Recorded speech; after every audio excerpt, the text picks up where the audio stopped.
Esercizi per ridurre le emozioni negative. Specifiche strategie di coping possono aiutare gli studenti a riprendere il controllo e a ridurre l'intensità di emozioni negative e intense, come il panico, la disperazione, il senso di colpa o la rabbia. Queste emozioni sono reazioni normali al trauma o all'incertezza persistenti per un gran numero di studenti ucraini colpiti dalla guerra e sfollati. Pertanto è fondamentale che i tutor universitari abbiano a disposizione risorse utili e basate sulla ricerca per aiutare gli studenti a gestire in modo sicuro questo tipo di emozioni. Le migliori strategie per ridurre il disagio acuto e promuovere l'equilibrio emotivo includono le tecniche espressive, gli esercizi di respirazione e le tecniche di radicamento. Quando si tratta di controllare i picchi improvvisi di ansia o panico, le tecniche di radicamento sono particolarmente efficaci.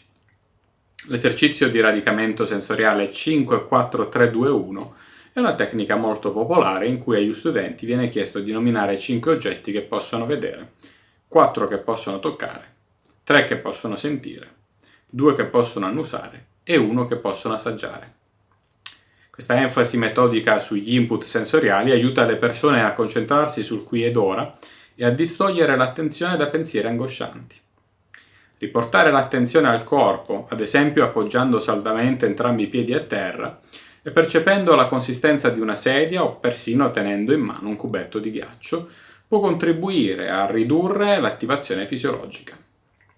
Un altro strumento semplice ed efficace sono gli esercizi di respirazione. Metodi come la respirazione a narici alternate e la respirazione lenta e controllata, inspirare per 4 secondi, espirare per 6, calmano il sistema nervoso autonomo e attenuano i sintomi dell'ansia. Gli insegnanti, i professori universitari, possono dimostrare che la regolazione emotiva è sia apprendibile che gestibile, proponendo questi semplici esercizi in classe o prima di eventi stressanti come verifiche o presentazioni. La rivalutazione cognitiva offre un potente metodo cognitivo per ridurre l'emozione negativa in aggiunta agli approcci sensoriali e fisiologici. Gli insegnanti possono aiutare gli studenti a riconoscere e riformulare i pensieri negativi. Per esempio trasformare "ho fallito questo esame, quindi non ho speranza" in "ho avuto una battuta d'arresto, questo non mi definisce" completamente. Incoraggia l'autocomprensione e riduce la tendenza a pensare in modo catastrofico.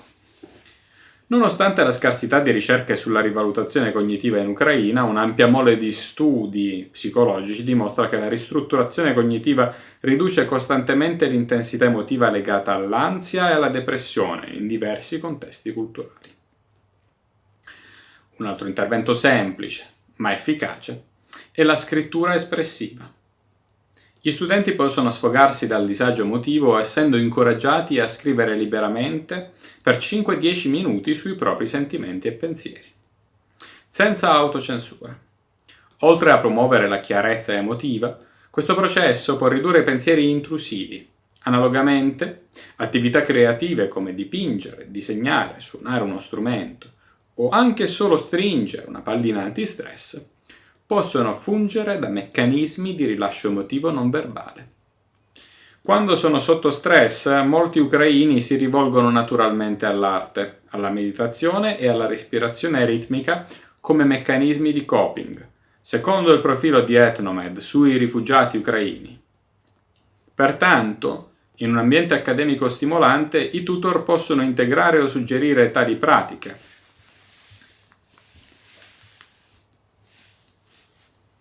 È fondamentale ricordare agli studenti che i meccanismi di gestione dello stress sono dinamici e la loro efficacia può variare di giorno in giorno. Gli insegnanti dovrebbero incoraggiare gli studenti a sperimentare diversi metodi, come guardare un video, parlare con un amico fidato, ballare o ascoltare musica, finché non trovano quello che funziona meglio per loro. L'obiettivo è sviluppare metodi sicuri e flessibili per elaborare le emozioni, piuttosto che reprimerle. Gli studenti che si impegnano costantemente in queste attività, supportate dalla ricerca, migliorano la loro capacità di regolazione emotiva, sviluppano una resilienza psicologica a lungo termine e si sentono più sicuri della propria capacità di gestire lo stress. Grazie.